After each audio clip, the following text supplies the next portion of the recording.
primeiro lugar, quero cumprimentar a todos, né? Aqueles que eu não tive a oportunidade de cumprimentar. Uma boa noite a todos. Hoje nós iremos continuar a apresentação da semana passada. Estamos falando sobre lendas, mitos e descobertas arqueológicas. E na última quinta-feira a gente ficou, né, pela metade do caminho. O assunto estava muito interessante e bem participativo. E aí eu não consegui apresentar todo o conteúdo. Mas, como a gente não está com pressa, então a gente deixou para continuar hoje. A primeira parte está gravada, em Hum. breve a gente vai disponibilizar também. Quem quiser depois pode rever. Bom, a gente falou, a gente abordou aqui o seguinte, né? Falamos sobre o Cem de Caligacha, como Uhum. que Caligacha escolheu seus assessores, que eram 50 homens, 50 mulheres. Eles vieram lá de Jerusalém. Quando eles chegaram aqui, eles precisavam de corpos materiais, então foi necessário prover a eles corpos materiais utilizando o plasma da vida, o plasma vital dos Andonitas, que eram os descendentes de Andon Fonta que estavam aqui. Depois falamos então sobre como esses corpos conseguiam viver indefinidamente por conta dos circuitos de energia e o fruto da árvore da vida. Essa combinação davam a eles, então, essa, essa vida, né? Essa longevidade. Depois falamos também sobre como esses assessores descobriram que podiam gerar criaturas moronciais através de um enlace moroncial, e cada casal conseguiu gerar 1.000, dando origem a 50 mil criaturas intermediárias primárias. Aqui eu apresentei um texto sobre a árvore da vida.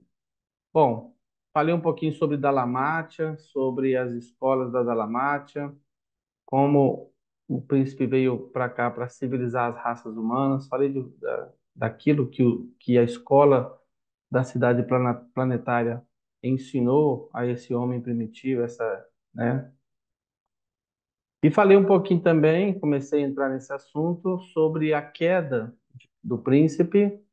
E quando o príncipe caiu, acabou levando alguns com ele, né? Alguns se rebelaram, outros se mantiveram leais a Micael.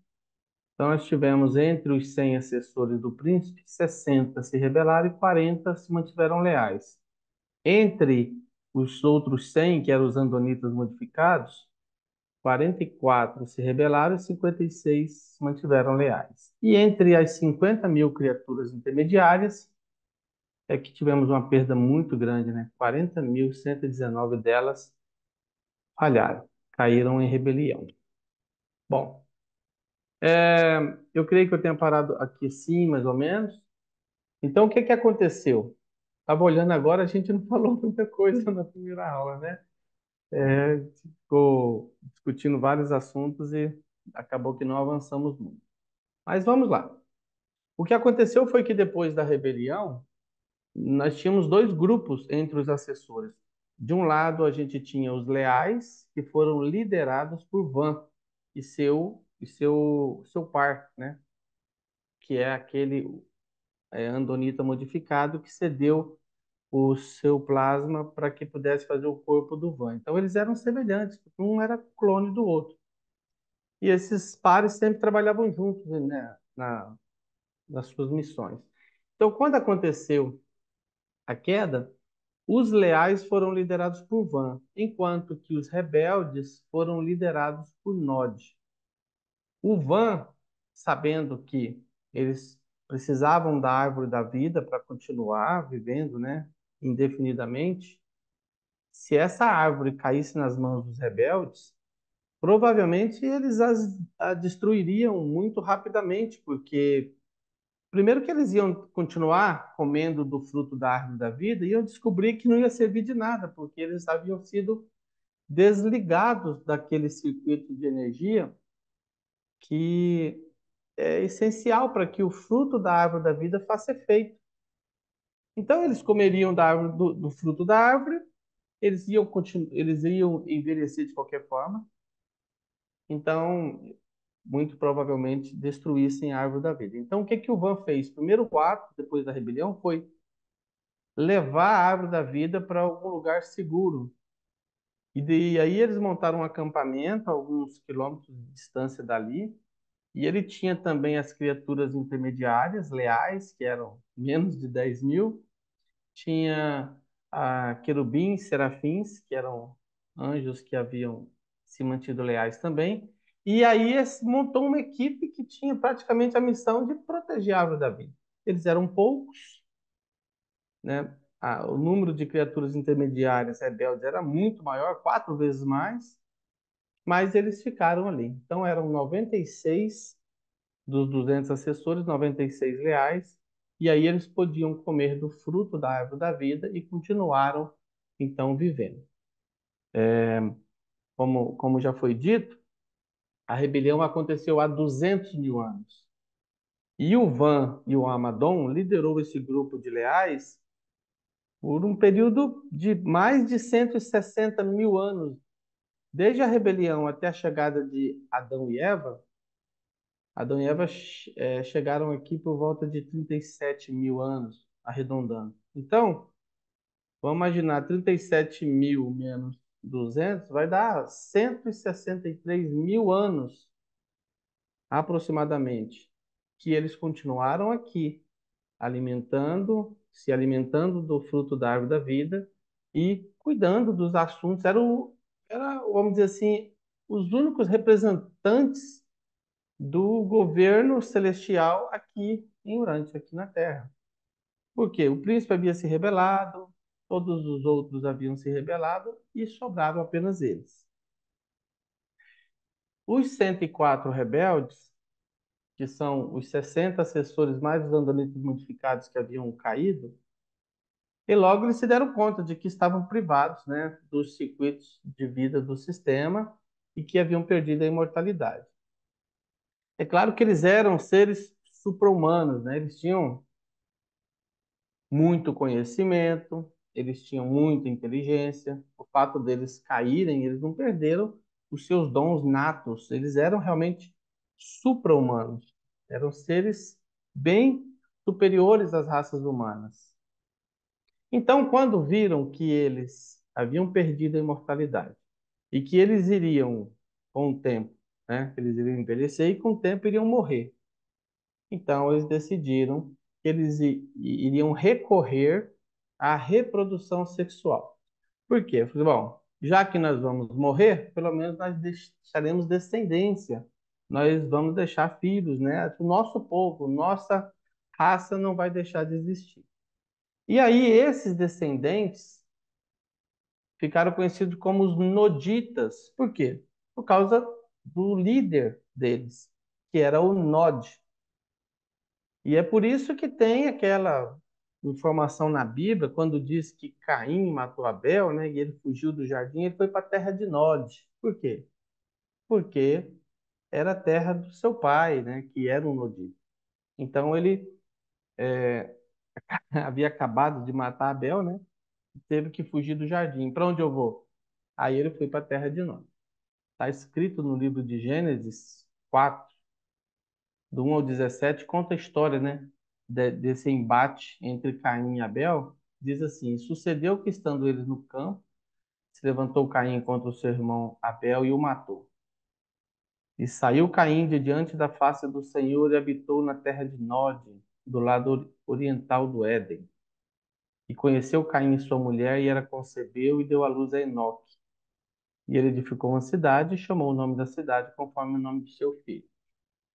Bom, uma das grandes questões que fica em aberto, para quem tem apenas a Bíblia como fonte de estudo, é exatamente isso. Como a Bíblia diz que Caim foi para a terra de Nod, conheceu sua esposa, ele se casou com ela, ele teve um filho e ele construiu uma cidade. Então ficam diversas pontas soltas nessa história. Primeiro que a Bíblia tem a pretensão de, de, de, de dizer que a, o casal Adão e Eva seria o primeiro casal humano na Terra. como se Deus tivesse criado a Terra e os primeiros seres vivos, os primeiros seres humanos, seria Adão e Eva. Essa é a história que a Bíblia nos conta. Só que tem alguns detalhes ali, quem lê a Bíblia com um pouco mais de atenção, dá para tirar algumas informações que ficaram ali, que para muita gente passa batido. Uma coisa, por exemplo, diz a Bíblia, no primeiro capítulo, quando está falando da criação da raça humana, fala assim: e criou Deus, não, diz assim, e disse Deus: façamos o homem à nossa imagem e semelhança, e que domine sobre os peixes, sobre os animais, sobre toda a terra e tal. E aí o texto diz assim: então Deus criou homem e mulher, macho e fêmea os criou, e disse: crescei, multiplicai, enchei a terra. Toda a terra está disponível para vós. Todo fruto do campo vocês podem se alimentar. Todos os animais do planeta vocês podem se alimentar deles. Então, ora, essa história não parece com a história de Adão e Eva.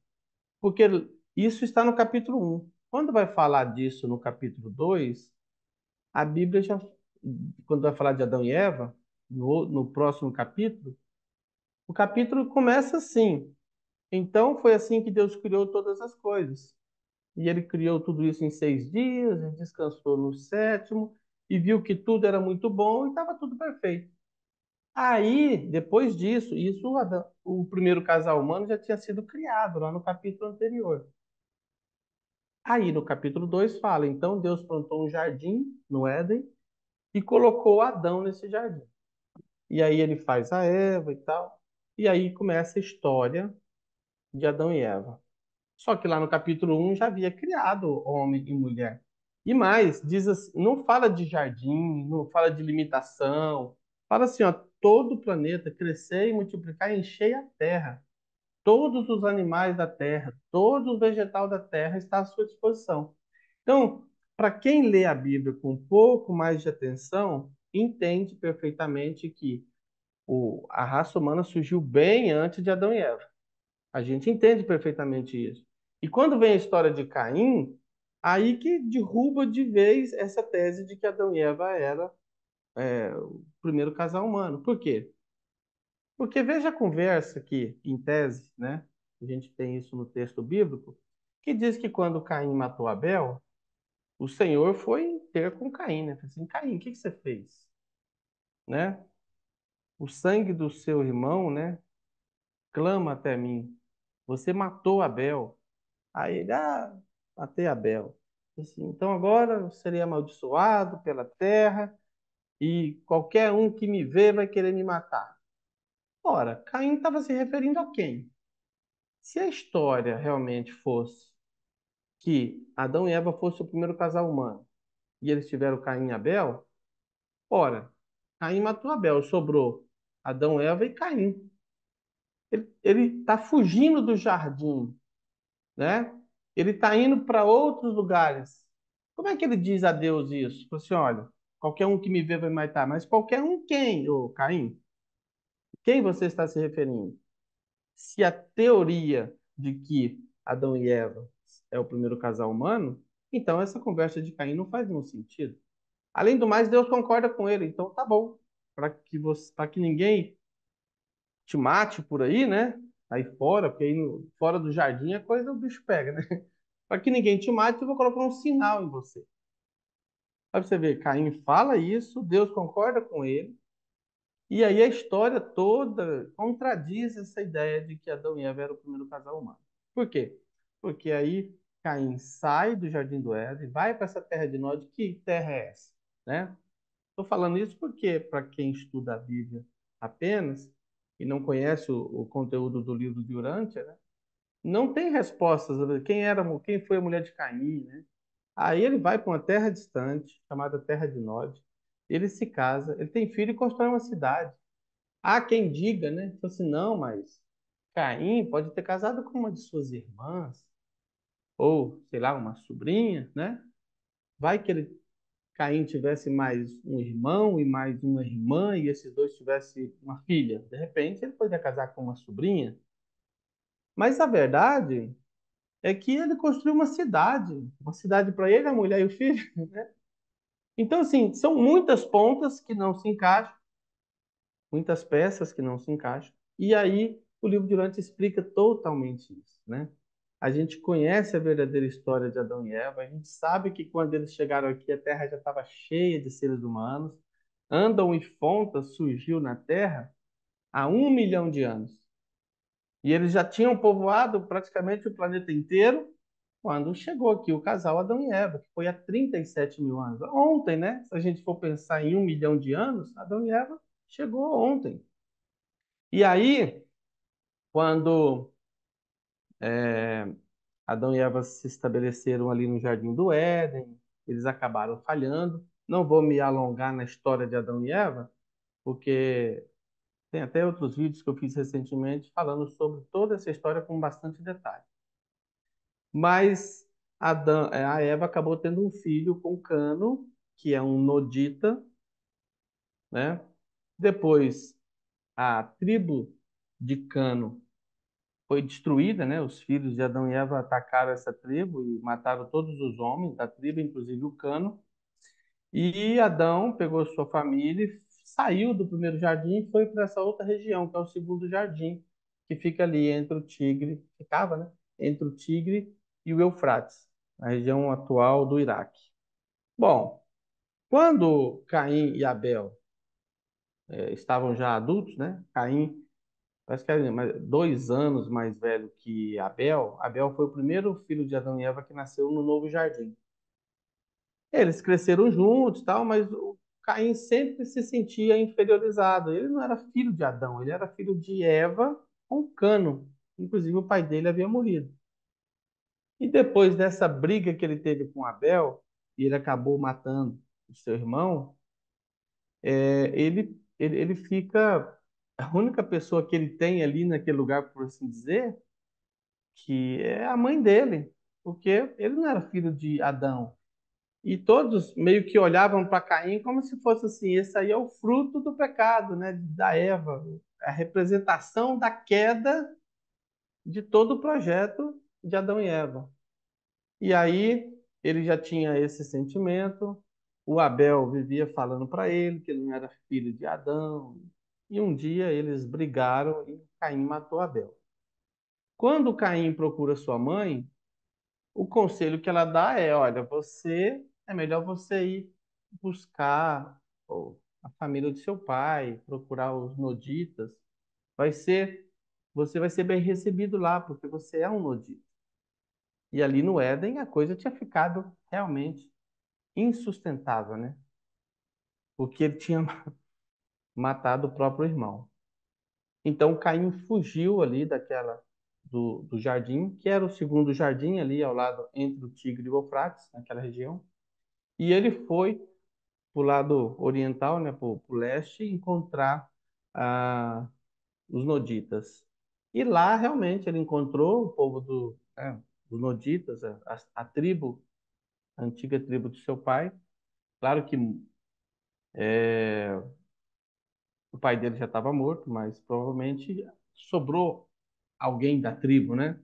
E aí lá é que ele conhece a sua mulher e é lá que ele tem então um filho. E aí as peças começam a se encaixar, e a gente começa a entender onde é essa terra de Nod, por quê?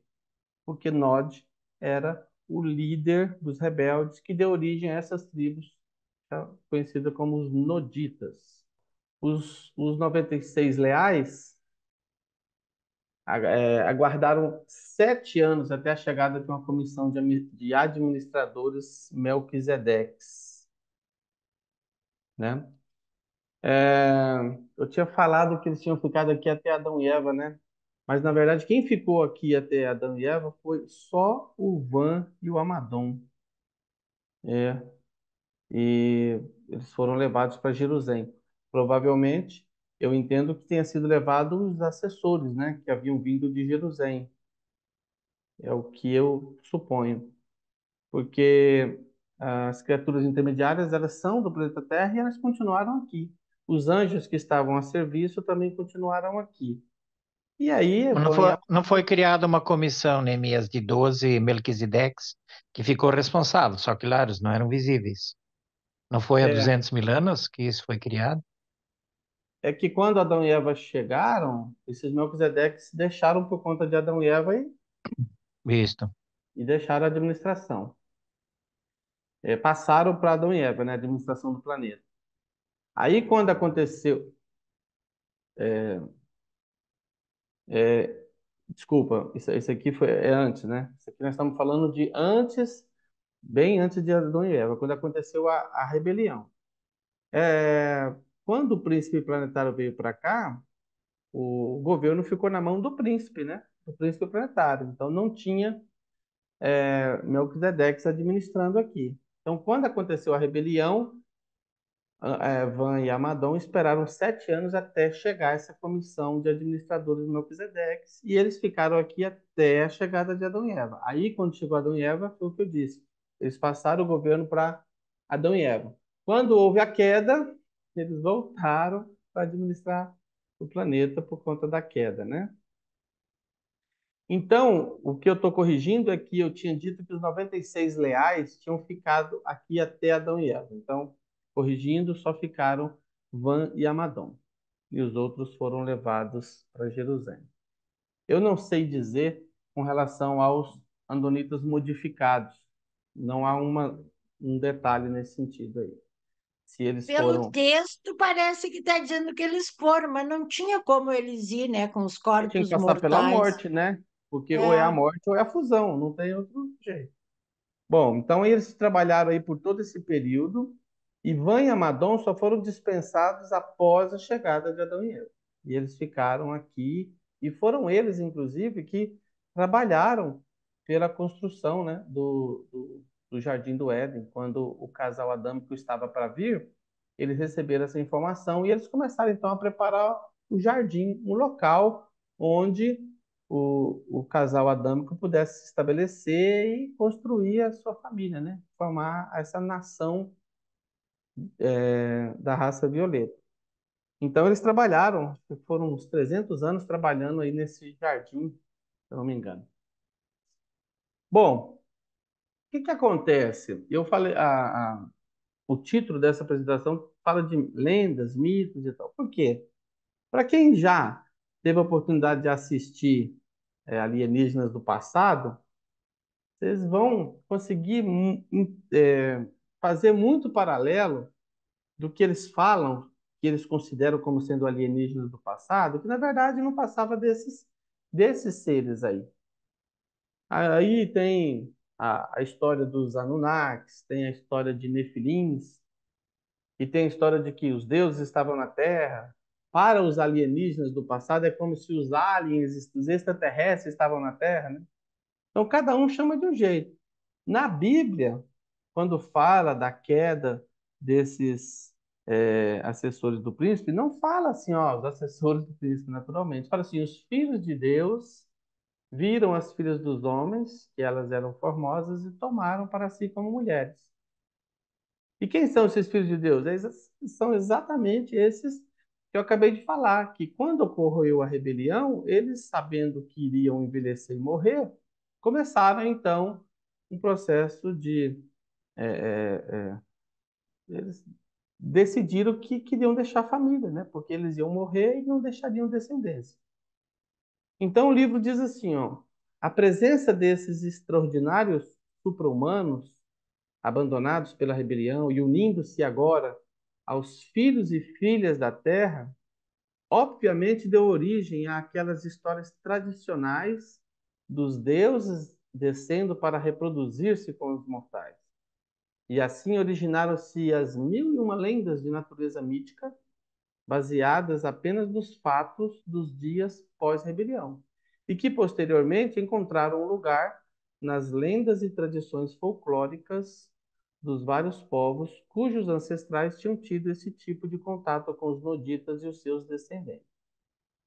Então, fazendo uma associação direta, o que eu entendo é que o que se chama de Anunnaki, Anunnaki significa que são aqueles que vieram do céu, não tenho certeza, mas parece que é alguma coisa nesse sentido. E quem é esses que vieram do céu? Os assessores do príncipe.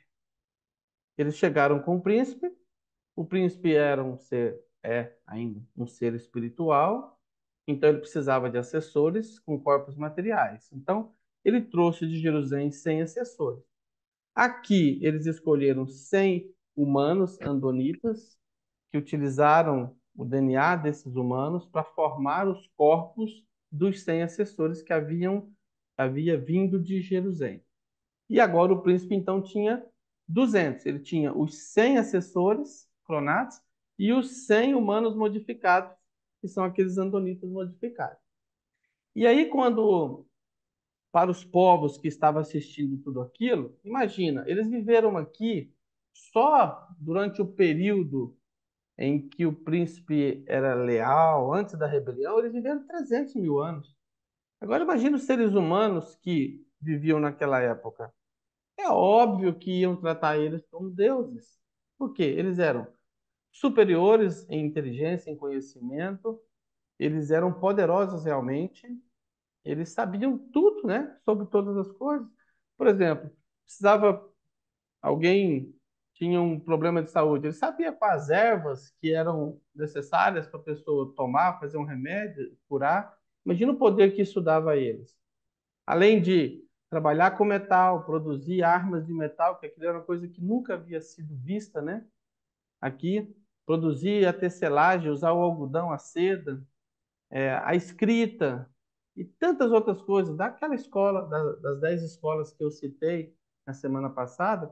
Então, tudo aquilo, para os humanos que estavam aqui, realmente os deuses estavam aqui na Terra. E aí depois, esses deuses, entre aspas, quando eles se rebelaram e descobriram que eles iam envelhecer e morrer, eles decidem então se casar e se misturar com as raças humanas e deixar o máximo de descendentes possível. E aí o que aconteceu? Ficou aquela lenda de que os deuses então estavam procriando com as mulheres, com os humanos, com as humanas, né? Sim. Neemias, uma coisa que eu acho estranha, estava pensando agora, esses noditas, já que eles eram superiores, tá? E eles tinham capacidades melhores e foram. Como é que em 160 mil anos de gerações eles não dominaram o planeta? Ah, Ou mas pelo eles menos uma dominaram. grande. Mas sei lá, achei estranho isso. Eles dominaram toda aquela região. O livro Durante a confirma. A Bíblia fala, inclusive, né, que foram os homens de renome da antiguidade, e o livro Durante a confirma que eles dominaram tudo na região. O que acontece é que, entre a rebelião e a chegada de Adão e Eva, foram 163 mil anos. E Por isso, né? ao longo do tempo, toda essa genética superior foi se diluindo, porque ela foi se misturando com as raças humanas. Hoje nós Porque já temos, era, muitos de já era nós têm humano com sangue humano, é. nodita, quem pode dizer que não, né? Eu acredito que uma grande maioria, inclusive, É. né? Porque 160 e poucos mil anos de gerações, caramba, isso deve ter se misturado sei lá, Misturou para todo meio, lado. meio mundo, né? No começo, eles dominavam, né? Sim, se eles quisessem um território, eles chegavam e tomavam. Se eles quisessem as fêmeas humanas, eles chegavam e tomavam, porque eles eram realmente superiores. E aí eles fizeram o que fizeram na face da Terra. Por quê? Um planeta sem governo, é, o Caligaste e o Daligaste perdeu tudo, né? A autoridade, todo o controle que tinha sobre o planeta. Cada um ficou por si, era a lei do mais forte mesmo, literalmente. É, aí briga muito, né? É que é E tipo um aí vai. Gengis Khan da vida, né? Então, e aí, inclusive, tem raças, vamos dizer assim, restos de espécies de Homo que haviam sobrevivido foram totalmente destruídas. Por quê? Tinha uma raça muito superior e muito mais poderosa e dominou tudo. Então a gente vê, por exemplo, acho que, se eu não me engano, tem Neandertal, ossada de Neandertal de 75 mil anos, não tenho certeza. Mas o Neandertal coexistiu com a raça humana durante muito tempo. E como que eles foram extintos? Eles eram mais fortes, robustos, mas não tinham muita inteligência. Imagina uma raça de nodita, por exemplo, pegasse uma raça inferior a essa, é fácil de eliminar, né? Extinguir. Então, hoje É, você não tem é, tantas ossadas de espécies extintas, né? De Homo. é. O Homo erectus, Homo neanderthalensis, Homo heidelbergensis, Homo floresiensis e Denosi... Como é que é? Tem um outro lá que eu não consigo nem pronunciar. É, esse de, Denovisan. esses Neandertais, parece, pelo livro, eles dominaram 500 mil anos, né, mais ou menos. Mas Isso. eles são E mais ou depois foram menos extintos. eles surgiram há 800 mil anos, mais ou menos, né? Isso. E eles Então coexistiram por um período muito é, longo. eles foram Mas em alguma extintos coisa, ali, então, é. provavelmente foram extintos por esses superiores que É, foram surgindo, né? 800 mil anos, quer dizer que 300 mil anos antes viveram, aí quando vieram aí mais uns 200 mil anos, né, ou 300, que daí foram se extinguindo, certos noditas tomaram conta, né? Então, o livro está dizendo que a presença desses seres supra-humanos extraordinários é que deram origem a todas essas lendas. E aí a gente vê muito desses programas alienígenas do passado que falam, né, de que no passado tinha presença de extraterrestres aqui. Se por um lado, a gente pode entender se eles vieram de Jerusalém, eram de outros planetas de origem, estavam em Jerusalém, vieram para cá para cumprir uma missão, né? Não se encaixa naquela ideia de que seres viventes de outros planetas entram em suas naves e vêm para cá. Não se encaixa nessa teoria. Mas podemos interpretar assim que eles eram seres extraterrestres. Mas eles vieram de Jerusalém, de fato, né? Não de outro planeta de origem, como acreditam esses teóricos aí, né? Teóricos dos aliens do passado. Bom, o Van, né? O Van ele se estabeleceu aqui, ó, nessa região aqui. E esse lago onde o Van, ao redor desse lago aqui, ficou com o nome de Lago Van até nos dias atuais. Esse Lago Van aqui tem esse nome por causa do Van que viveu aqui às margens desse lago. Hoje é a atual Turquia. Aqui Pamukkale é parece que tem algumas descobertas de cidades antigas também aqui nessa região. Tá aqui, ó, nesse pontinho aqui. Então a gente tinha, ó, o primeiro Jardim do Éden aqui, ó, o mouse passando, não sei se vocês estão vendo, aqui na região de Chipre, que era uma península conectada ao continente. Depois ela submergiu e aí ficou uma ilha, a ilha de Chipre. Esse é o primeiro jardim. O segundo jardim é aqui, ó, nessa região aqui, ó, onde tem de um lado o Eufrates, do outro lado o Tigre, que é o atual Iraque. Então, o segundo jardim era aqui. E Ah, O povo de Nod vivia no Oriente, onde é que é o Irã, provavelmente, né? o povo de tinha tribo nodita espalhado para vários lugares. Por quê? Hum. Antes do primeiro jardim, do segundo jardim, isso aqui é 37 mil anos. Agora, antes disso, há 500 mil anos, a cidade planetária era aqui, ó, onde agora é o Golfo Pérsico. A Dalamate, o livro de Urântia fala que ela está sob as águas do Golfo Pérsico e que era na Isso. antiga Mesopotâmia. Então, isso aqui é Mesopotâmia, né? Essa região. E aí, Dalamate era em algum lugar aqui, no norte do Golfo Pérsico, que depois submergiu. Então, aqui começou o príncipe planetário, os 100 assessores e os 100 andonitas modificados. Quando aconteceu de Dalamátia submergir, eles foram um pouco para o norte e criaram um novo centro cultural, que é Dilmun, né? Mas também um pouco próximo ao mar, mais ao norte, mais próximo ao mar. Depois eles criaram a Torre de Babel, que eles queriam criar algo que fosse um centro cultural, mas que fosse um pouco afastado do mar, porque eles tinham medo de que Dilmun também se submergisse por conta da história da Dalamate. E aí, essa é a região daqui que partiram todos. Veja que o Van, ele foi para bem longe, né? Olha só para onde ele foi.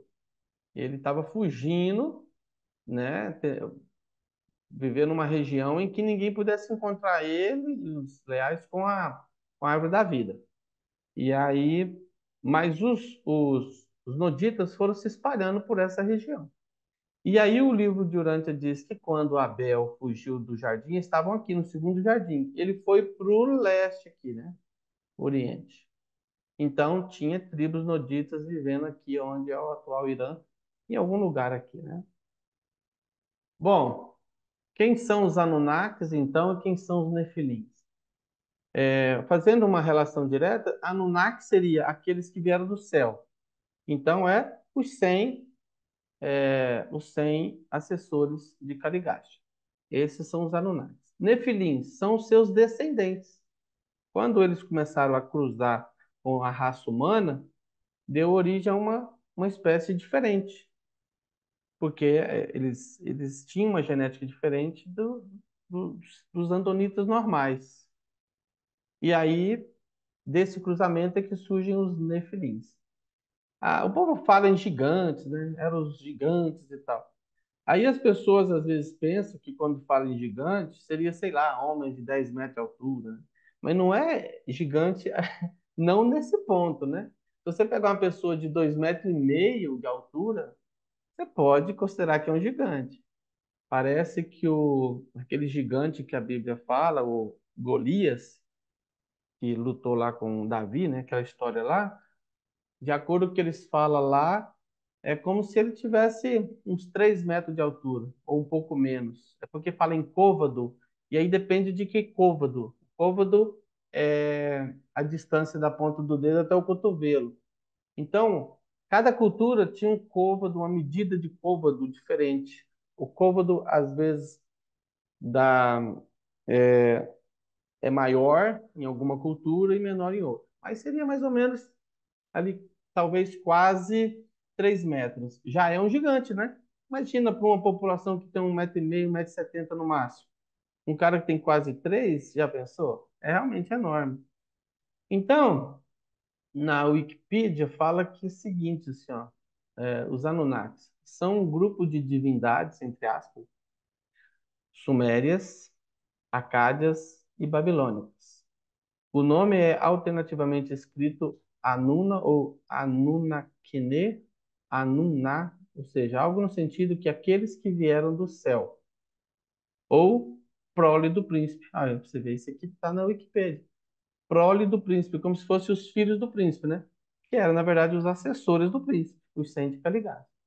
Em seu livro de 1976, O 12º Planeta, o autor russo-americano Zecharia Sitchin alegou que os Anunnaki eram, na verdade, uma raça de seres extraterrestres que veio à Terra cerca de 500 mil anos atrás. Agora, eu não sei se ele tirou parte dessa história do livro Durante, porque em 76 ele, né, provavelmente já teria acesso ao livro Durante. E aí ele pega, conta a história dele. Então você encontra algumas coisas que coincidem diretamente. Primeiro, ele fala que é uma raça de seres extraterrestres. Para um ufólogo, pega aquilo ali do livro de Urântia e fala assim: os 100 assessores eram extraterrestres. Não deixa de ser, né? Porque eles vieram de outro planeta. Mas eles não são esse conceito de extraterrestre que nós temos na ufologia hoje. Assim, eles acreditam que seres que vivem, sei lá, tem uma raça que vive lá em Sirius, ou, né? Ou então outros falam de outras estrelas e outros lugares do universo. Assim, eles entram nas suas naves, viajam até aqui. Esse tipo de ideia, né, de ser extraterrestre é que eu particularmente não acredito que seja possível. Mas vindo de Jerusalém, eles eram moronciais, eles não vieram para cá com corpos materiais. Porque se os anjos não conseguem transportar corpos materiais, mas conseguem transportar corpos moronciais. Então eles vieram para cá moronciais e aqui é que eles tiveram seus corpos construídos, seus corpos materiais. Então coincide essa ideia de que eles vieram de outro planeta e coincide também o tempo, né? Há 500 mil anos bateu em cima. Segundo Sitchin, os Anunnaki usaram engenharia genética para criar o Homo erectus para serem feitos seus escravos. Citinha alegou que os Anunnaki foram forçados a deixar a Terra quando as geleiras da Antártica derreteram, causando o dilúvio de Noé, e que também destruiu as bases dos Anunnakis na Terra. Aí ele pega umas coisas, mistura com outras, né? Eles tiveram que ser reconstruídos e os Nephilim, necessitando de mais humanos para ajudar nesse esforço maciço, ensinaram-lhes a agricultura. Bom, nós sabemos que os Anunnaki, ou seja, os 100 assessores de Kaligasha, realmente ensinaram a agricultura, mas não só isso. Ensinou a pecuária, a escrita, a tecelagem, a metalurgia, a cerâmica, né? Ensinou muita coisa. O ser humano era primitivo, ele era apenas um coletador. Bom, é, nós temos algumas referências. A Bíblia, o livro de Gênesis, que fala sobre os filhos dos homens, na verdade, ele não é tão antigo. O livro de Enoque é mais antigo do que o livro de Gênesis. E no livro de Enoque tem uma referência muito interessante. Diz assim, ó: e aconteceu depois que os filhos dos homens se multiplicaram naqueles dias. Nasceram-lhes filhas, elegantes e belas. E quando os anjos, os filhos dos céus, viram-nas, enamoraram-se delas, dizendo uns para os outros: vinde, selecionemos para nós mesmos esposas da progênie dos homens e geremos filhos. Então o seu líder, Samiasa, disse-lhe: eu temo que talvez possais indispor-vos na realização deste empreendimento, e que só eu sofrerei por tão grave crime. Mas eles responderam-lhe e disseram: nós todos juramos. E amarraram-se por mútuos juramentos, que nós não mudaremos nossa intenção, mas executamos nosso empreendimento projetado. Então eles juraram todos juntos, e todos se uniram por mútuo juramento. Todo o seu número era 200, os quais descendiam de Ardes, o qual é o topo do monte Armon. Então aqui, quantas informações a gente consegue coincidir aqui, né? Fala que os filhos de Deus decidiram, né, escolher entre as mulheres humanas. Fala que fala de que há um líder, e o livro de Antioquia fala que esse negócio de dos noditas começarem a cruzar foi autorizado pelo Dali Gast. O livro de Antioquia menciona isso. Então, talvez seja esse líder aqui, e fala que eles eram 200, que é exatamente os 100 assessores. Eles eram 200 no início, né? Nem todos os 200 se rebelaram, então nem todos entraram nesse projeto aí de deixar descendência. O livro de Urântia diz assim: a era posterior à rebelião de Urântia presenciou muitos acontecimentos inusitados. Uma grande civilização, a cultura da Dalamátia, estava desmoronando. Os Nefilins, aí coloca aqui entre aspas, entre parênteses, estavam na Terra naqueles tempos. O livro de Urântia coloca isso entre aspas porque ele está citando, né, uma outra fonte. Então, provavelmente algum livro antigo, ou seja, do Gênesis ou de Enoque, não sei.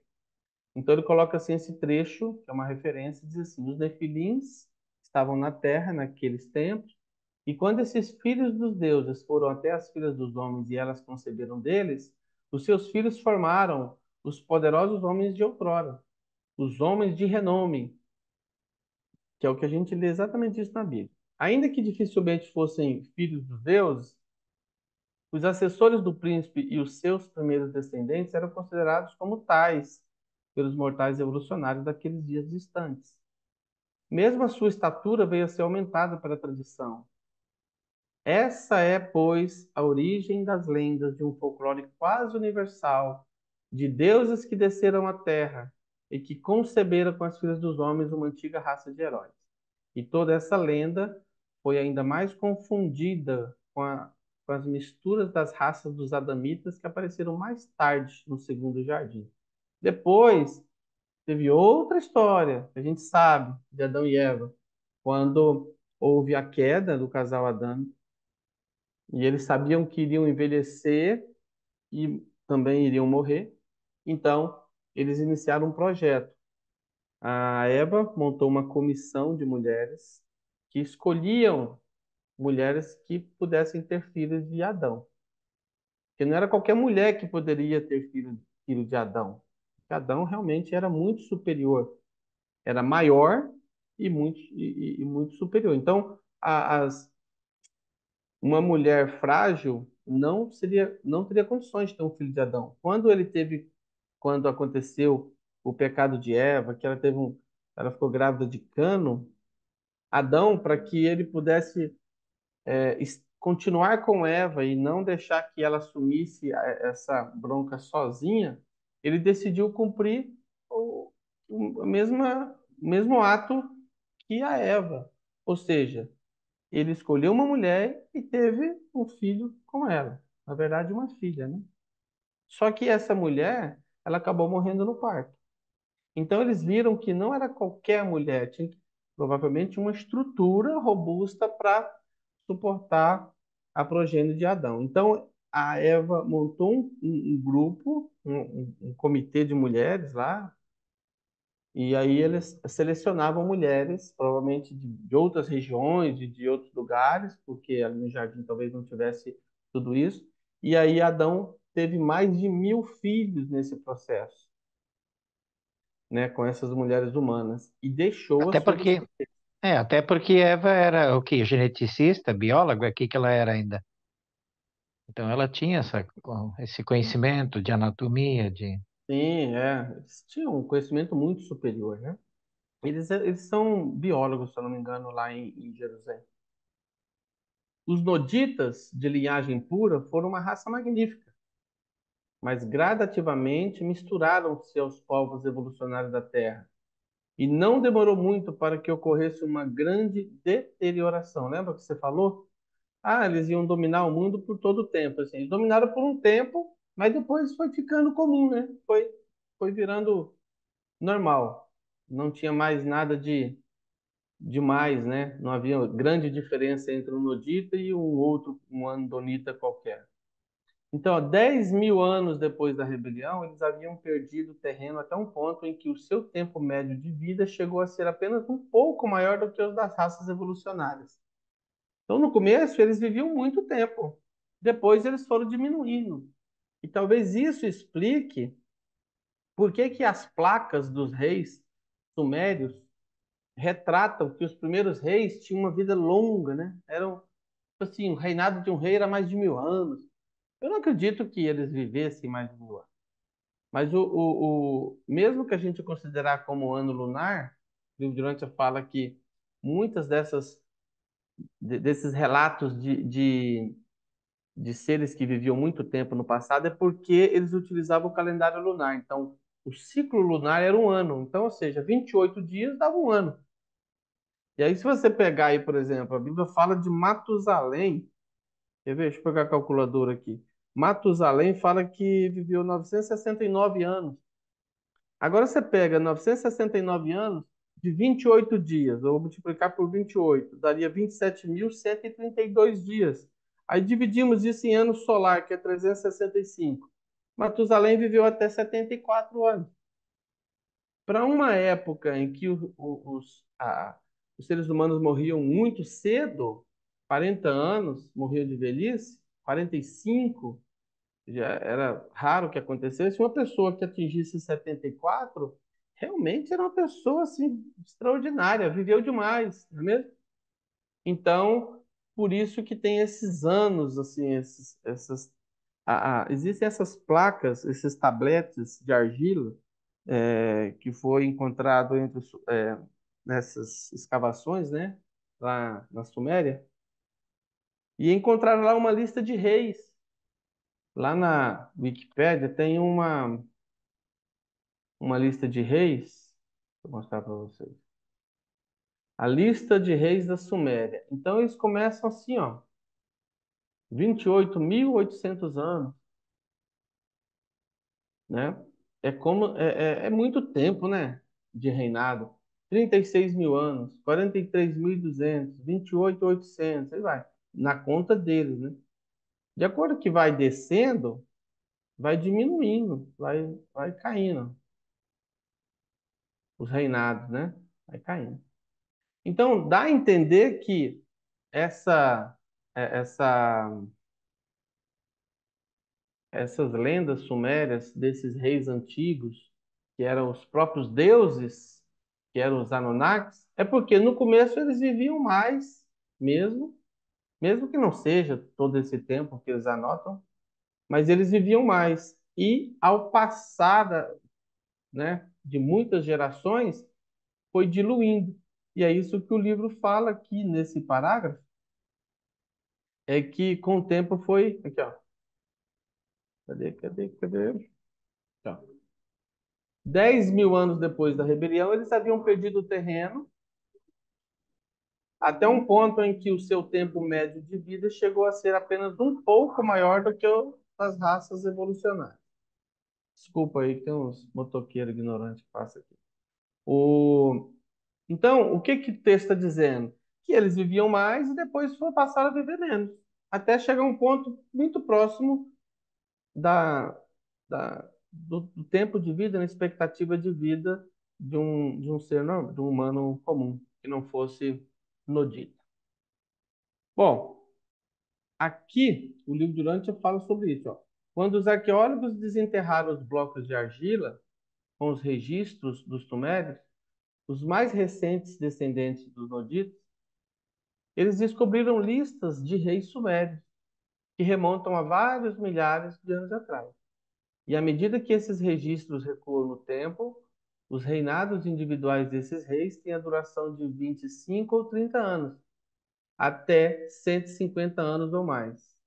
Ou seja, aquilo que eles calculam lá, 28 mil, aquela coisa, não bate naturalmente. Mas o livro diz que alguns viveram até mais de 150 anos. Ó, né? Essa duração maior dos reinados dos reis mais antigos significa que alguns dos governantes noditas, descendentes imediatos do corpo de assessores do príncipe, viveram mais tempo do que os seus sucessores mais recentes, e também indicam um esforço de remontar as suas dinastias até a época da Dalamática. Então parece que esses noditas, né, por eles serem muito inteligentes e eles já terem a escrita, provavelmente eles foram mantendo esses registros do reinado dos noditas. Eles foram mantendo até chegar mesmo ao tempo mais recente, que são os sumérios. Então essa tradição de anotar, inclusive a lista dos reis desde o início até os tempos mais recentes, é uma coisa que foi ensinada por esses noditas. Bom, e a teoria dos astronautas antigos? É aquela série lá, né, que fala do tanto aquele livro lá, Eram os Deuses Astronautas, de Eric von Däniken. Foi o primeiro livro que eu li quando eu saí da igreja, comecei a ler outras coisas. Foi o primeiro livro que eu li, me deixou muito impressionado. E aí, depois daquilo, eu comecei a ler muitas outras coisas e, inevitavelmente, cheguei ao livro de Urântia.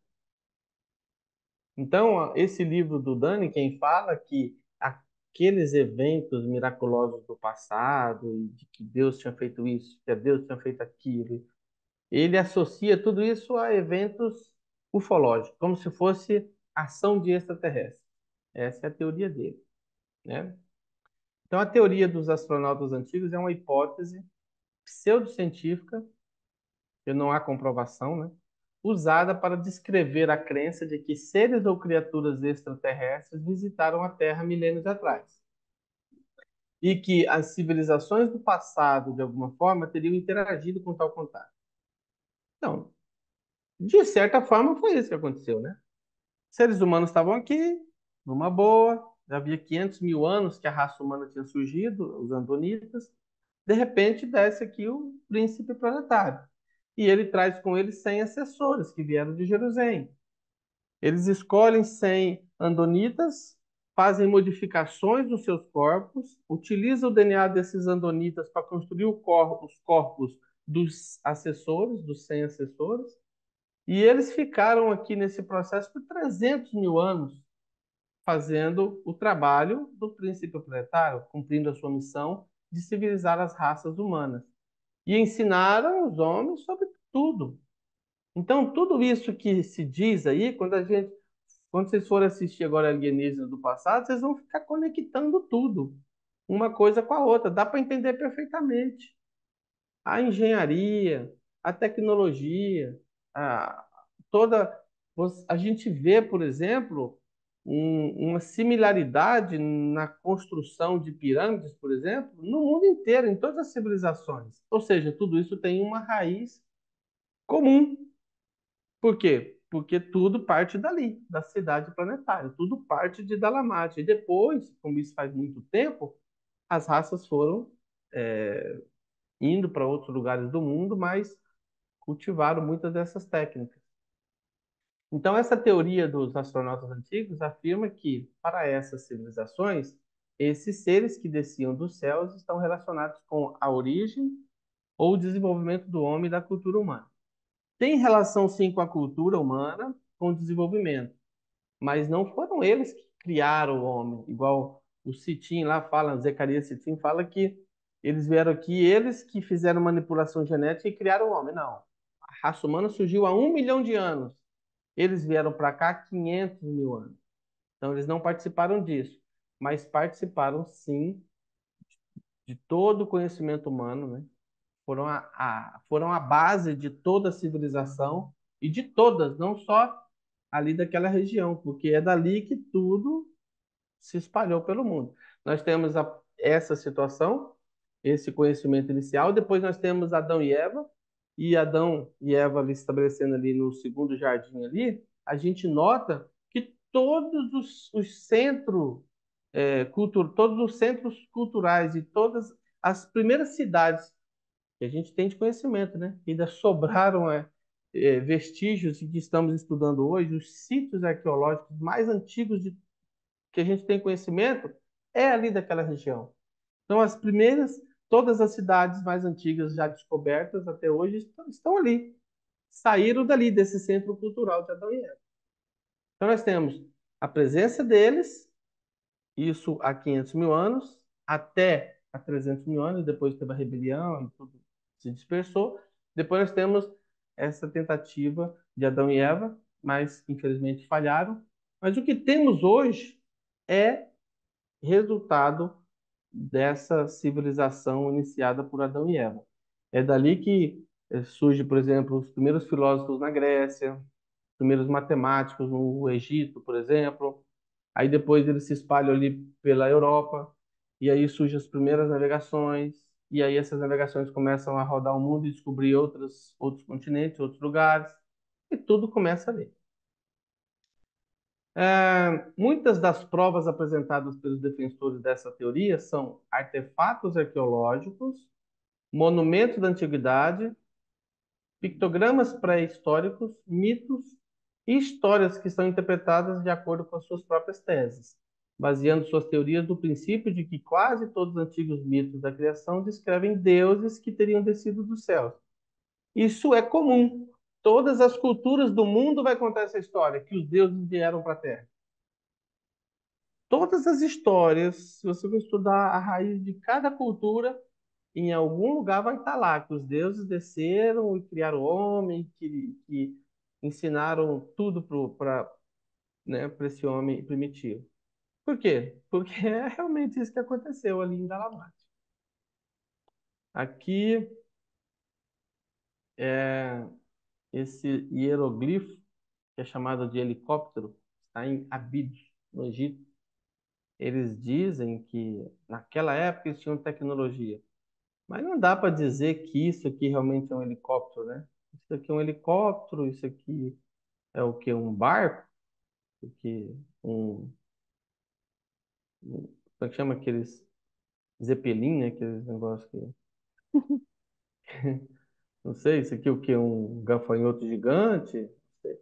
Então, assim, a gente não dá para saber o que que é isso, o que que eles estavam representando. Até porque o ser humano tem imaginação. Nem tudo que ele representa existe, de fato. Mas eles utilizam isso aqui como se fosse assim, ó, tá vendo? Já existia helicóptero lá no Egito Antigo. Não dá para afirmar nada, né? Outra coisa que eles colocam também é que seriam astronautas do passado, né? Eles são danados para defender essa tese de que esses desenhos que a gente encontra em rocha, coisa antiga, seria uma espécie de escafandro ou um, como é que chama? Um capacete, né?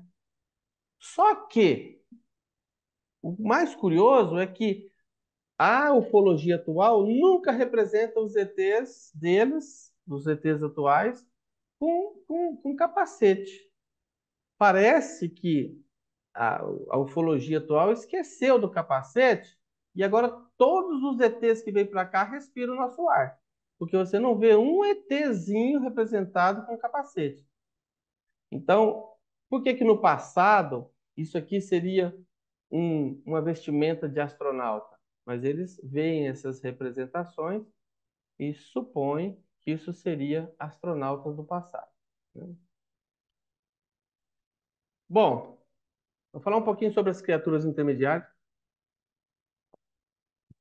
Falei muito rapidamente, né, na semana passada. O que que nós sabemos sobre as criaturas intermediárias? Bom, nós temos as primárias e as secundárias. As primárias foram criadas lá, no passado, há 500 mil anos, quando o príncipe planetário chegou, os seus assessores descobriram que, num enlace moroncial, eles conseguiam produzir uma criatura nova, geravam uma criatura nova moroncial. E Uhum. aí, quando o Caligacha soube, isso foi levado até o conhecimento do Caligacha, o príncipe planetário. Entendam, na época todos eram leais, né? Eles foram leais por 300 mil anos.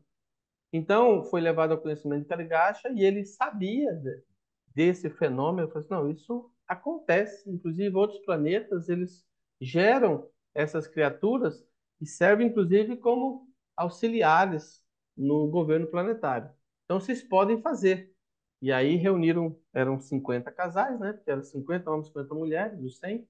E aí reuniram e começaram a produzir intermediários. Cada casal conseguiu produzir 1.000, e aí por isso Uhum. que nós tivemos 50 mil criaturas intermediárias primárias. Alguém fez uma pergunta? Não. Então é o seguinte, e os secundários?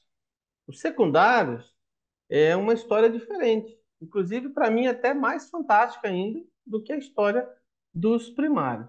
Porque os primários, vamos dizer assim, os assessores do príncipe eram moronciais. Então, eles, no enlace moroncial, geraram seres moronciais. Agora, e a história de Adão e Eva, né? Adão era da raça a violeta, né? Os adamitas. Eles vieram do de Jerusalém, foram trazidos para cá desmaterializados. Aqui foram produzidos corpos para eles, né? Foram rematerializados aqui. E aí eles falharam em algum momento lá, tiveram que sair do jardim, mas quando ele estava saindo do jardim, o livro diz que uma comitiva veio de Jerusalém e levou todos os filhos de Adão e Eva. O que eles tinham? Eles tinham mais de, entre filhos, netos e netas, eram mais de 100 já. Só que a- uma grande parte eram tudo pequenos, né? Menores de idade. Então, todos aqueles que eram menores de idade foram levados. E aqueles que eram maiores? Bom, eles não tinham cometido pecado nenhum, eles não tinham errado como seus pais, então eles podiam escolher se eles queriam ir ou queriam ficar. Somente o primogênito de Adão e Eva, que foi o Adamson, ficou com seus pais. Imagina a tristeza, né, desse Hum, casal. todos foram. E aí ficou Adamson. O Adamson, ele é o Eu primogênito. acho que não foi todos, Neemias. Foi uma grande parte, mas não todos. Foi mais ou menos o que 2/3 foram embora. Acho que o livro fala disso. Então, vamos confirmar isso? Não ficou só o Adamson, não. O Adamson era o mais velho, mas ficaram outros também, né? Os menores foram levados e dos outros, maior parte foi, né? Mas alguns ficaram. Eu lembro que os menores foram todos, os outros eu não lembro também se foram ou não. Então, Mas deixa eu. tenho quase certeza que não foi todos, foi uma grande parte. Acho que em torno de 2/3 foram e 1/3 ficou, mais ou menos. deixa eu pesquisar, porque pode ser que eu esteja enganado. Não, não precisa ser agora, a gente pode verificar aí. Calma aí, vamos fazer ao vivo. Não sei se vocês conhecem, tem uma ferramenta muito legal de fazer pesquisa, que é essa aqui. Então, vamos ver se eu acho comitiva. Acho que tem essa palavra, Adamson. Eu sei que comenta no texto que foi uma das piores tragédias, né? Adão e Eva viram grande parte dos seus filhos morrerem ali na hora e serem levados embora, né? É. Foi logo que eles saíram do primeiro jardim, logo em seguida, estavam a caminho.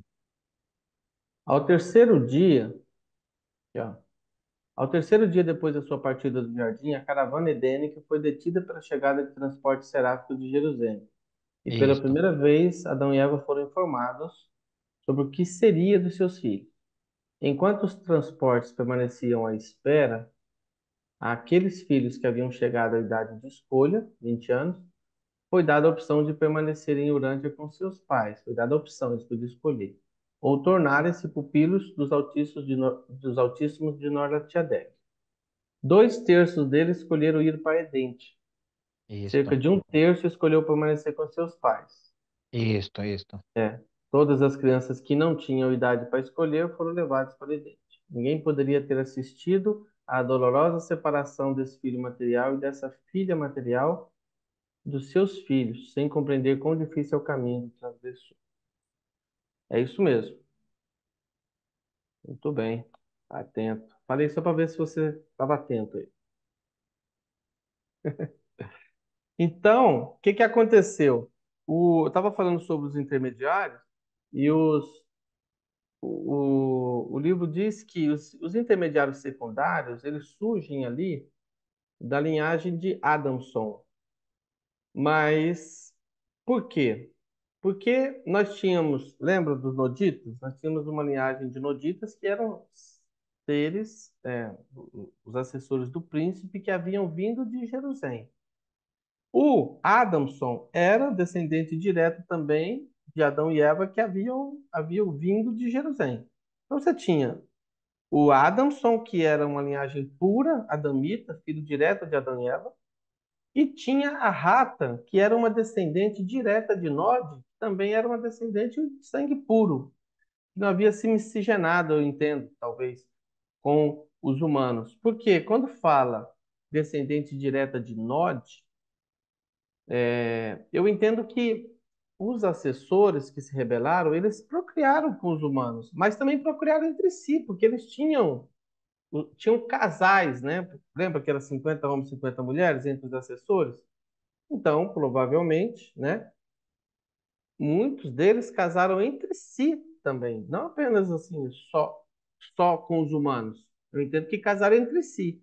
Então, é possível que Rata seja uma linhagem pura de nodita, sangue nodita, ou seja, aqueles seres modificados que tinham, né, tinham chegado aqui há 500 mil anos. E aí, Até para poder gerar esses seres que deram origem, né, às criaturas isso, intermediárias, porque se eu ela entendo que fosse são duas é, raças totalmente extraordinárias, né? porque Por se um ela lado, o fosse Adam, por humana, eu outro acho que lado, a não Rata. poderia. Oi? Se ela fosse descendente de algum humano, acho que não Eu imagino poderia que gerar esses se seres, tivesse né? sangue humano, talvez não esse evento, esse fenômeno não teria ocorrido. É. Mas aí, como é que aconteceu? Nós tínhamos, então, Rata, uma descendente pura dos noditas, dos assessores do príncipe, e, por outro lado, Adamson, que era um descendente direto de Adão e Eva. Esses dois seres eram seres fantásticos, uma genética, né, vamos dizer assim, muito superior. E aí, quando eles se casam, começa a ocorrer um fenômeno ali, né? Eles começam a ter filhos que tinham alguns, a cada 4 filhos, se eu não me engano, que nascia, o quarto tinha a capacidade de ficar invisível. E aí o Adamson, que já conhecia a história das criaturas intermediárias primárias, já sabia disso, falou assim: nossa, é um fenômeno semelhante às criaturas intermediárias, porque eles sim podem ficar invisível para os seres humanos. Então, o Adamson e a Rata viram aquele fenômeno acontecer. A cada 4 filhos, um tinha essa capacidade de ficar invisível. Então, é, eles tiveram vários filhos, mas aí sempre o quarto tinha essa peculiaridade, por assim dizer. Então, o que que ele fez? Ele começou a casar esses, esses que tinham esse dom, né, da invisibilidade. E aí, então, muitas vezes a pessoa pensa que os intermediários fossem filhos de Adamson e Rata, mas na verdade não eram filhos dele, foram os netos deles que tinham essa capacidade, que eram filhos desse casal que tinha essa capacidade. E aí começaram a surgir essas criaturas intermediárias, que foram as secundárias, né? E acho que foi 1980, alguma coisa assim, né?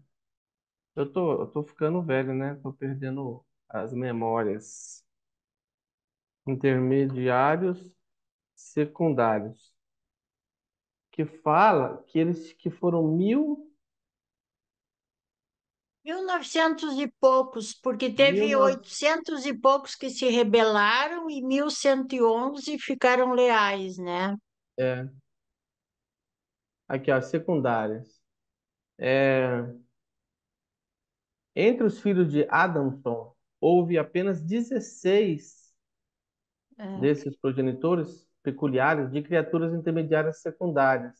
Esses filhos excepcionais eram igualmente divididos quanto ao sexo, e cada casal era capaz de produzir uma criatura intermediária secundária a cada 70 dias.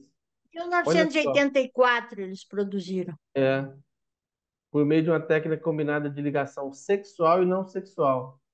Vai entender isso aqui. 70 dias, olha só, a gestação do ser humano é de 9 meses, né? 270 dias. É. E aí, a cada 70 dias, eles conseguiam gerar uma nova criatura. E aí vieram à existência 1984. Cada um dos 8 casais finalmente produziu 248. Se a gente pegar 248, são 8 casais, 1984. Ou seja, somente os filhos desses 8 casais é que eram intermediários, né? Porque os seus pais não. Não é interessante isso? Porque eles não são contados. Porque senão seria isso aqui mais 16. E se você colocar 16 aqui, vai dar exatamente 2.000. Já viram isso? Não? Nunca tinha pensado nisso. E aí, assim, então, surge as criaturas intermediárias secundárias. Essas criaturas, elas são realmente fantásticas, né? Elas conseguem atingir velocidades altíssimas, elas não são materiais, elas não morrem, elas estão aqui até hoje, né? Aquelas que permaneceram leais, claro, porque uma grande parte se rebelou. E aí, elas conseguem ficar, elas são invisíveis, né? Mas conseguem ficar visíveis se elas quiserem, né? As criaturas não dormem, nem podem se reproduzir.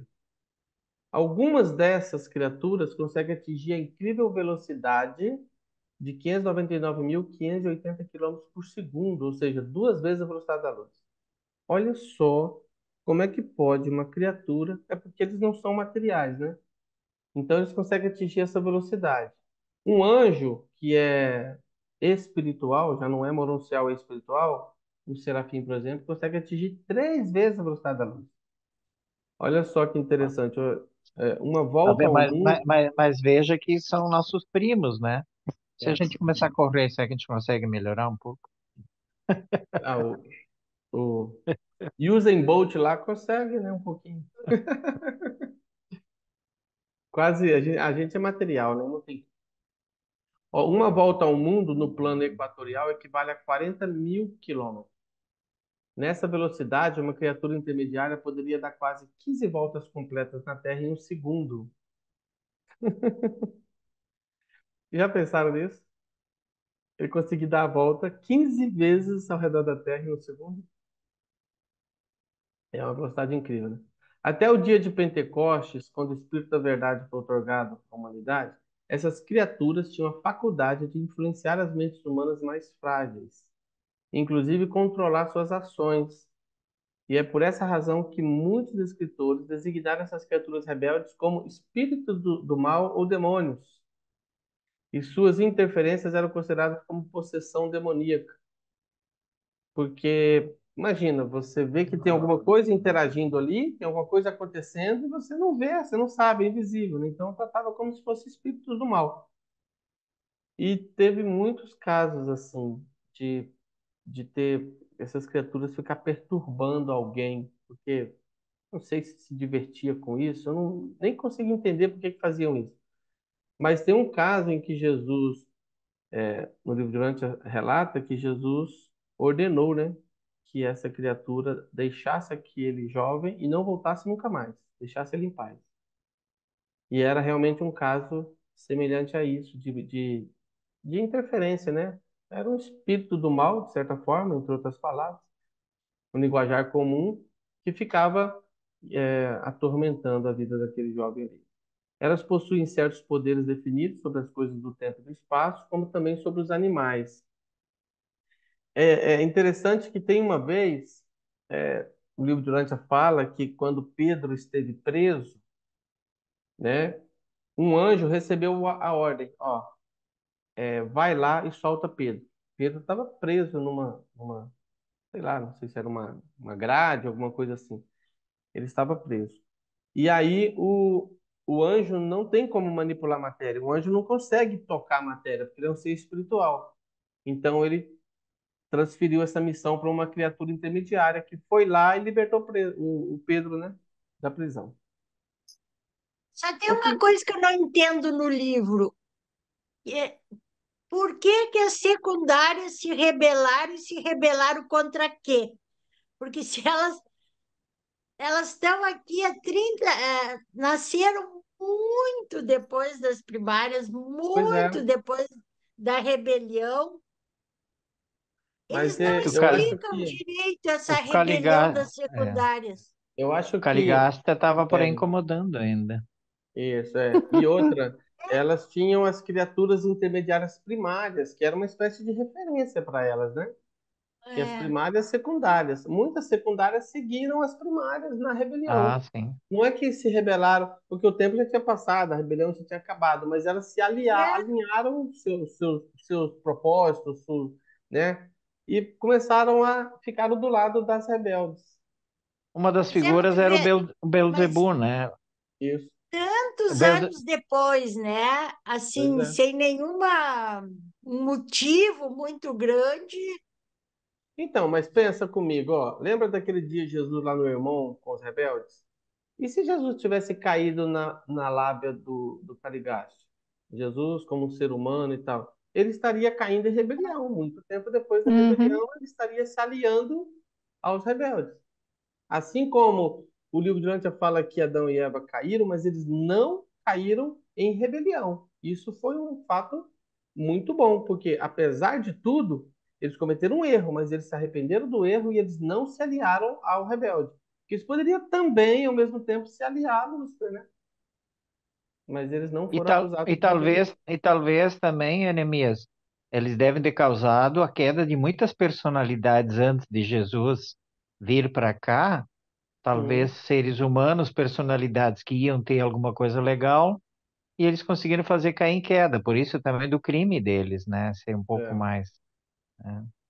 O Ah, Beelzebub era primário ou secundário? Primário, né? acho que é primário. ele era o líder das rebeldes primárias.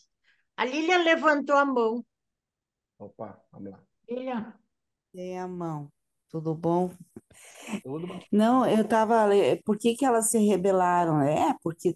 Porque tinha 40 mil, quase 40 mil primária rebelada, estavam fazendo festa aqui, estavam só aprontando e elas quiseram também, né? É. Se aliar a essas primárias, ficaram até a vinda de Jesus, só Jesus que colocou um fim a essa festa que elas faziam Essa aqui com os seres farra. humanos. Continuando então, aqui tinha um site, uma página dessa na Wikipedia em português, mas aí quando eu fiz a apresentação a primeira vez tinha esse link. Quando eu fui testar já não existe mais, alguém tirou essa lista. Mas aqui é uma lista de criaturas legendárias, lendárias, né? Legendárias não. Criaturas lendárias. Tem tanta coisa no folclore e na cultura, e em cada época, em cada lugar, que fizeram um catálogo aqui, ó. Isso aqui é só com a letra A. São criaturas lendárias, algo que a gente hoje no Brasil, a gente tem o folclore brasileiro, né?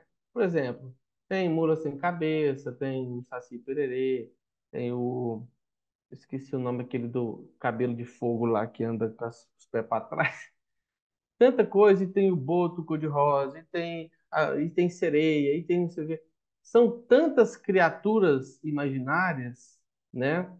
E que talvez muitas dessas histórias, essas lendas que surgem, pode ser por conta de algum fenômeno causado por uma criatura intermediária rebelde, às vezes se passando, é, manipulando, por exemplo, animais, ou se passando, ou aparecendo e desaparecendo. E isso ao longo de muito tempo. É claro que tem também só imaginação humana, mas é possível que alguma dessas criaturas, né? Por exemplo, aqui está, eu vou traduzir aqui. Aqui, ó, pra você ver, aqui tem assim, ó, entidade que vive na Torre da Vitória em Chitor. O espírito de touro, esse demônios com dente de ferro, unicórnio que habita o Congo africano, espírito da floresta, um enorme enguia mágica, humanoide selvagem com pé para trás, parecido com o nosso lá, o sucupira, o curupira, né? Curupira, lembra? Animal de um só chifre, criatura de uma passagem montanhosa na província de Kumamoto, humanoide sem cabeça, fantasma. Você quer só a letra A aqui. Aí você vem para a letra B, tem mais um tanto. Então, a lista de criaturas lendárias é uma coisa gigantesca. Tudo, ó.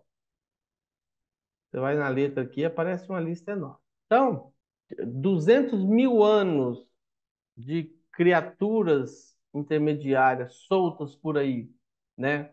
Fazendo arruaças e interferindo na vida dos seres humanos, ou se divertindo com eles, não sei. Mas isso pode ter dado origem a algumas dessas lendas, algumas dessas histórias que é contada pelo povo, né? De que, eu vi isso, eu vi aquilo. Algumas coisas são invenções, ilusões da mente, mas algumas podem ter sido alguma interferência dessas criaturas. Tanto que a gente vê que essa teoria de possessão demoníaca realmente tem fundamento, porque na história de Jesus conta um caso semelhante. Bom, aqui eu deixei alguns links de algumas descobertas arqueológicas do passado. Por exemplo, existe o Homem de Java, que foi descoberto, acho que é lá na ilha de Java, na Indonésia. E eles encontraram um crânio e um fêmur. E esse aqui é o mais antigo, parece, o mais próximo. O livro de Urântia fala que os andonitas se miscigenaram, né, com raças inferiores. E o livro de Urântia fala que um desses descendentes de Andão e Fonta é esse homem de Java. Não sei se vocês se lembram de Java. Vamos ver se é isso mesmo. Os Neandertais também são, né? Aqui, ó. Olha só isso aqui, ó. Há 950 mil anos, os descendentes de Andão e Fonta haviam migrado para bem longe, a leste e a oeste. Para irem até o oeste, eles passaram pela Europa, indo para a França e Inglaterra. Posteriormente, penetraram em direção a leste, até Java, onde os seus ossos foram recentemente encontrados, o chamado Homem de Java. e então prosseguiram o seu caminho para a Tasmânia. Então, essa ossada, né, do homem de Java, que, ó, de 950 mil anos, é exatamente o que o livro Durante menciona, que é um descendente de Androifonta, mas já era uma descendência miscigenada, não era andonita puro, né? Os andonitas ficaram 50 mil anos praticamente presos ali na região da Índia, porque de um lado tinha a cordilheira do Himalaia, do lado esquerdo tinha e embaixo no sul era mar. E o gelo tinha descido bastante, estava ali, né, na linha do Equador para baixo. O que que eles não tinham como subir por conta do gelo, nem para a direita por conta das montanhas, e nem para a esquerda e para o sul, nem para o oeste e para o sul por conta do mar. E eles ficaram muito tempo ali. Só quando o gelo começou a recuar é que eles começaram, então, eles conseguiram sair dali. E na região onde o Andão e Fonta nasceram, onde eles nasceram e os seus descendentes, né, os primeiros descendentes, aquela região ali depois submergiu. Então, a ciência nunca vai achar, de fato, um fóssil, um resto mortal dos andonitas puros, os primeiros andonitas. O que nós encontramos, por exemplo, mais antigo, esse 950 mil anos, já é um Homo erectus erectus, que é uma mistura de andonitas com os descendentes do Homo habilis, talvez do Homo erectus, e aí já começa essa miscigenação, essa mistura. Tem essa descoberta aqui de 500 mil anos, por quantas anos? Bem avançado já. Arqueólogos identificam lanças de 500 mil anos na África. Provavelmente essas lanças aqui já sejam aprendizado dos humanos, somente se for de metal, né? Uhum. Porque eles aprenderam a metalurgia com o príncipe planetário. Então, isso aqui já seria evidência de que o homem já tinha aprendido a trabalhar com os metais. 450 mil anos, o Homo erectus ocupou a caverna Longshan na China. Os ossos encontrados na década de 20 e 30 datavam de 400 mil anos antes de Cristo. Era popularmente chamado de o Homem de Pequim. 300 mil anos. Arqueólogos encontram uma cozinha de 300 mil anos em Israel. Acho que é essa fornalha aqui, a mais antiga descoberta. 176 mil anos. Neandertais construíram estruturas em caverna.